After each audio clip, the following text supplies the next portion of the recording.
Do you have children who are gay or on the spectrum of LGBTQ? If you do, please stay tuned because we are going to talk about how to support your kids who are LGBTQ.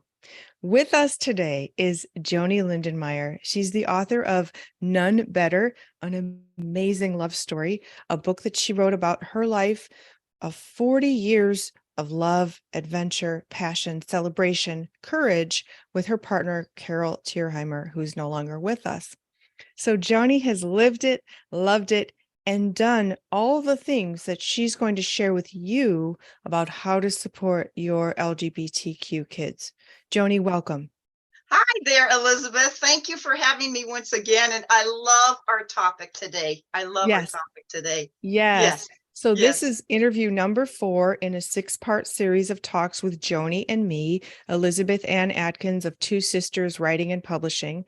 We had the honor and privilege of publishing her book. I coached Joanie through the process, edited the book, and it's just a masterpiece. It's so inspiring, so fun, so joyous. It'll bring you to tears. So Joanie is sharing her wisdom with all of us in this 6-part series. And now it's Pride Month, so the message is all the more important, especially because there are so many attacks on the gay community right now with legislation, protests, and all kinds of other terrible things. So, Joanie, thank you for your courage, and let's dive right in. What are some of your top tips for supporting LGBTQ kids? Okay, I will do that as soon as I bring my prop in. Uh-oh. Here's my prop. Okay. It's a drum. Can you hear it? Yeah, I love it. So first off, what I want to say to parents, because you have a very valuable role in helping your children, whether they are LGBTQ or not, to live happy, joyful lives. And I'm going to get to the support and what I really believe here, Elizabeth, but I want you to think back. You have a wonderful son. I have personally never met him. I've seen a picture of him. But if you think back when he was a child, did he get into the kitchen cupboard and bang away? Did he bang away on the pots and pans? Yes, he did. Okay. All children did that. Yeah. Yes. And how fun? Did you ever join him? Yeah. Yes, perfect. And I guess that's one point I want to make to parents is to be involved in kids' lives, because the more you're involved in what they're doing, then the honesty and the truth will be there in your relationship. And that makes it even easier and better for a child, or in my case as a teacher, since I don't have my personal biological children, but I have taught thousands. You have that connection and that relationship. And when you have that relationship, the truth and the honesty will be easier for you and for your child, teen, young adult, whoever that is, for whatever they need to tell you. They will be able to tell you that because, in life with an LGBTQ person, it reminds me of this drum because they beat to a different drum. Nice. They beat to a different drum. And oftentimes we don't understand that. We as adults, we as mothers and fathers and aunts and uncles, we don't understand where they're coming from. They have a hard time putting words on it and they just don't know. So it has to do with what kind of words a parent uses when they grow their child. And I heard something the other day and it just hit my heart. Oh, he's all boy. And I thought, what does that mean? You don't know if he's a boy. He might, by the time he's 12, 13, 14, 15, he might say, you know what? I'm trans. So you've already programmed him to be this all boy. Why don't you say, he's my energetic fireball kid? But you have to, as adults, we have to watch the words we use. A couple hours later, I see this lady in the grocery store. Oh, my sweet little baby girl. Oh, my sweet little baby girl. Would she say that to her son? Would she say, oh, my sweet little baby son? It's like we attach these certain words based upon a gender or a sexual orientation. And we as adults have to really watch that. I know when I wrote the book with you, there were some scenes or chapters or sentences that I wanted to make sure that they were all inclusive. They didn't label somebody by that, because you don't know. And it starts when a child is little. They're trying to figure out who they are. They're beating to that drum. They're trying to figure out who they are. And to help them to do that, we need to be open, honest, all inclusive, all inclusive. So some of my support things, let me jump in here again. Do you know that about 40% of trans kids contemplate and commit suicide? 40%. About 40%. Wow. And that's 4 in 10. That's 4 in 10. You know, and I think of a drum, I think of a love dub. That's our heart beating. Well, I want you to imagine a room of 10, or in my world, it might be a softball team of 9, 10, or 12 players. And 4 out of those 10, you wouldn't hear that love dub. They would be dead. And I don't know if you've ever been to a funeral of a child or a teenager, and it is heart-wrenching. But we have to make sure that we are supporting and loving all kids, because you don't know what their stance and what they're going to end up doing and saying. So you wanted my support list. Here we go. Okay. And I wrote it out so I wouldn't forget. Number 1, what do I support? Neutral bathrooms. It starts with a simple thing. Everybody's got to pee and poop. Let's make sure that we can all go into a neutral bathroom. Next one, we need to have viable medical and mental health to help, especially the teenagers that are trying to figure out who they are. And with that comes, God, we got to get rid of conversion therapy. You can't change somebody in a surgery. They have to make the choice of who they are and what they want to do and who they want to become. Sports participation. This is a big one. You know, I think that all people should be able to use their talents and their gifts in a sports way. We need to make sure that we're using the correct pronouns. Maybe it's not a he or a she. Maybe it's a they or a them. And we need to learn that. We need to practice that. We need to be non-discriminatory. Non-discriminatory.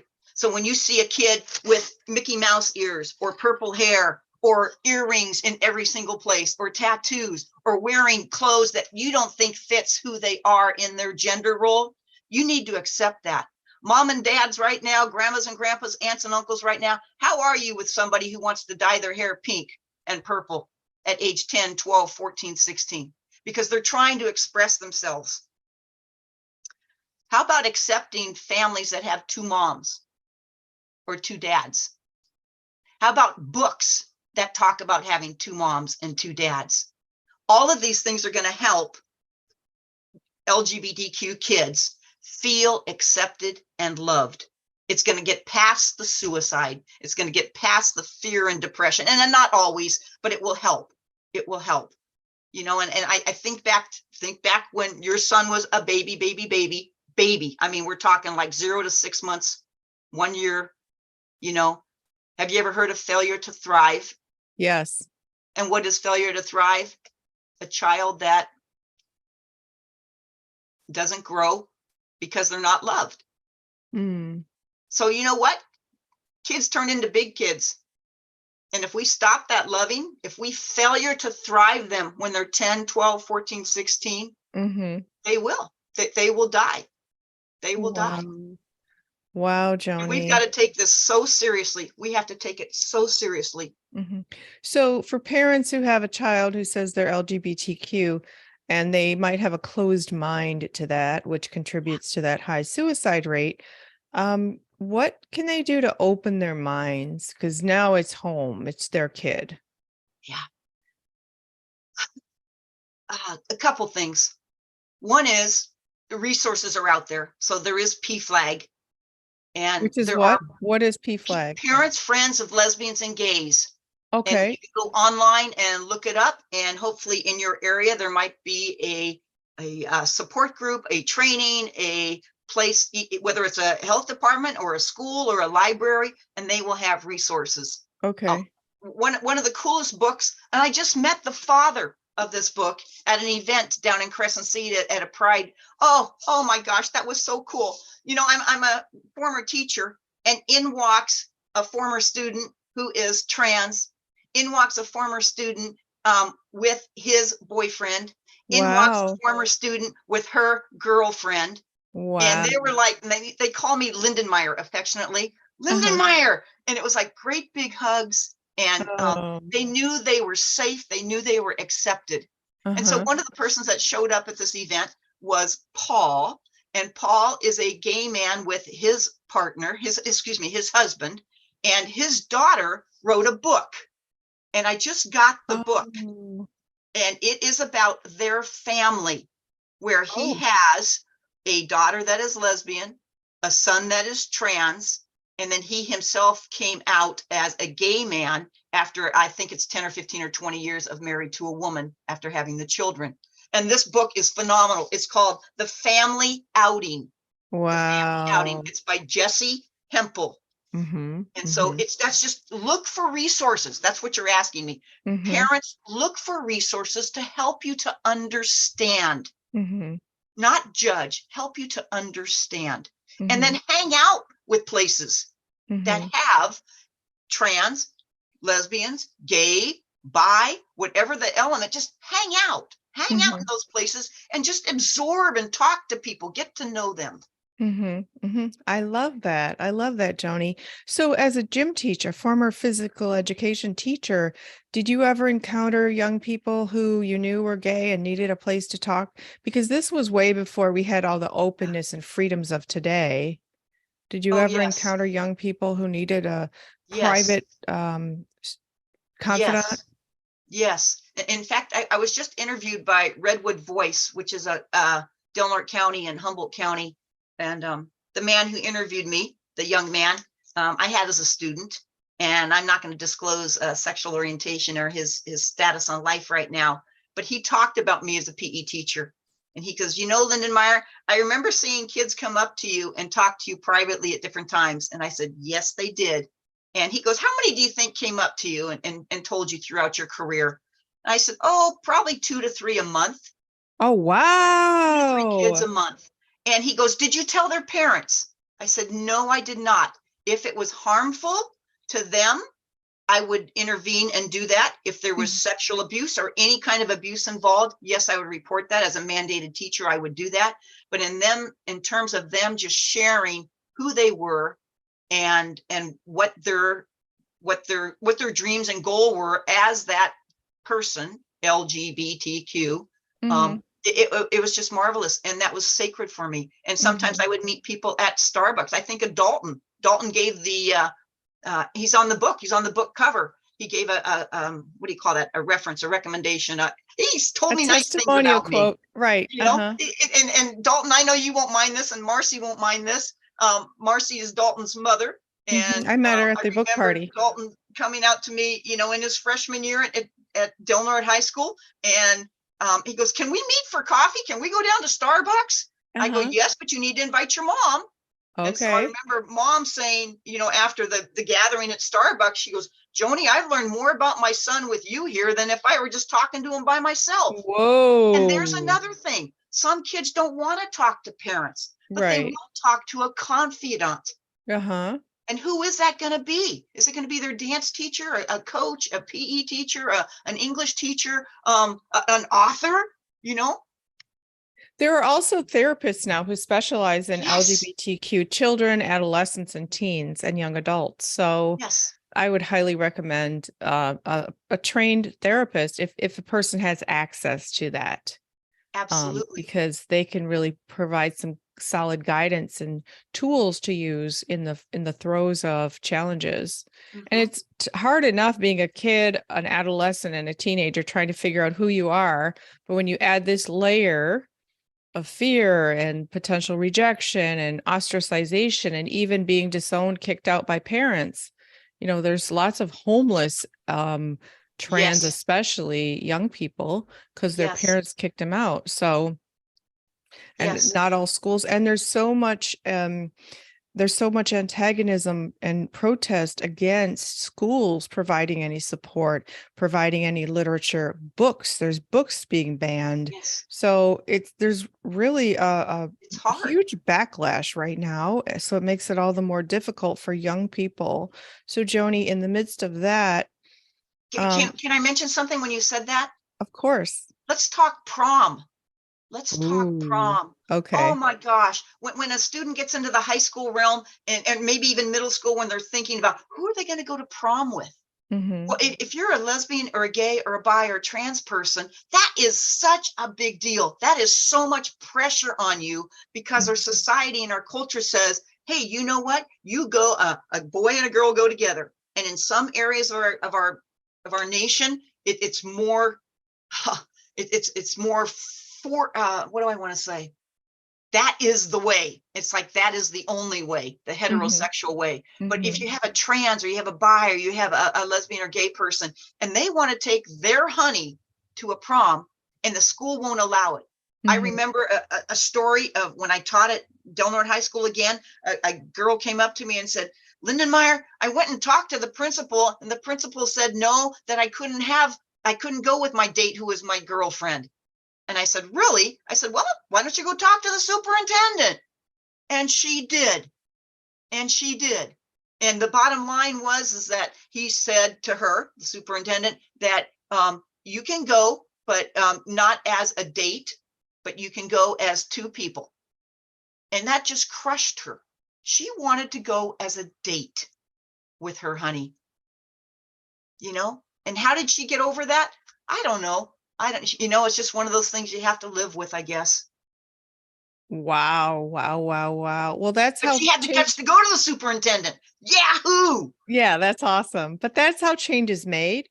It has to start somewhere. And if she could get people around her to protest and, for next year's prom, perhaps, that's how things, changes happen. So good for her. And thank you for telling her how to advocate. Absolutely. That's Okay, awesome. I interrupted you. Please go back to what you were saying earlier.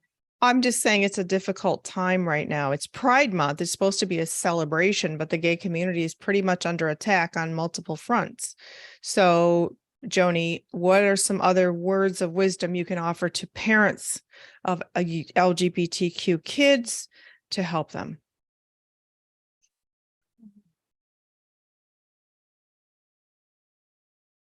Parents. Or aunts, uncles, grandparents. Yeah. Accept and love, do things with your kids, get involved with what they're involved in, help them to grow mentally, spiritually, physically. If you can go kayaking or walking or I don't know what the activity is that the person loves. Maybe they love dancing. Maybe you want to, I don't know, but just be silly and be a big kid with them sometimes. At the same time, you have to be a parent.